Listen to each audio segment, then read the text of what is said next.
ताबड़तोड़ सेलिंग है। अब आप कहेंगे कि नहीं पहले तो 15,000 करोड़ तो खैर एक एक्सेप्शनल था, 15,000 12,000 के जो नंबर आया था, अदरवाइज 5,500 6,000 करोड़ की रोज की सेलिंग हो रही है, ये अभी भी बड़ी सेलिंग है। और अब डीआईएस उतना बाय नहीं कर रहे हैं जितना एफआई सेल कर रहे हैं। डीआईएस करीब 1,000 करोड़ कम बाय किया उन्होंने, 3900 करोड़ बाय किया, 4900 करोड़ एफआई की सेलिंग है।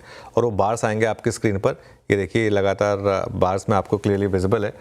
जितना एफआई सेल कर रहे हैं, एफआई डीआईएस करीब उससे 1000 करोड़ कम बाय कर रहे हैं, एग्जैक्ट 1000 करोड़। पिछले 3 दिन का जो ट्रेंड है वो ये है। तो ठीक है। इंडेक्स फ्यूचर्स में लेकिन एक बहुत इंटरेस्टिंग चीज़ हुई। इंडेक्स फ्यूचर्स में ओवरऑल 1600 करोड़ की सेलिंग हुई है, स्टॉक फ्यूचर्स में भी 1600 करोड़ की सेलिंग हुई है। लेकिन विद इन इंडेक्स फ्यूचर्स एक चीज़ क्लियर है कि बैंक निफ्टी थोड़ा रिलेटिवली ज़्यादा स्ट्रांग है। बैंक निफ्टी में थोड़ी सी बाइंग है, निफ्टी में थोड़ी सी सेलिंग है, और वो ट्रेंड आएगा आपकी स्क्रीन पर। और थोड़ा सा बीच बीच में बैंक निफ्टी में अब थोड़ी सी बाइंग आ रही है। मेरा ये मानना है कि बैंक निफ्टी थोड़ा सा रिलेटिवली ज़्यादा स्ट्रांग हो रहा है। लेकिन जो लॉन्ग शॉर्ट की बात है ना, वो देखिए आप, कल फिर मार्केट में, कल शॉर्ट नहीं ऐड हुए लेकिन लॉन्ग फिर कटे, 23,700 लॉन्ग कटे और 3,000 शॉर्ट ऐड हुए। तो नेट सिस्टम में फिर 26,000 के करीब लॉन्ग्स, नेट लॉन्ग्स कम हो। वो ग्राफ देखिए आप किस तरीके से गिराइए, ऊपर से जो नीचे आया है लॉन्ग शॉट, और आप उसको टेबल फॉर्मेट में देखिए। अब हम आ गए हैं 1.5 लाख नेट शॉट पर।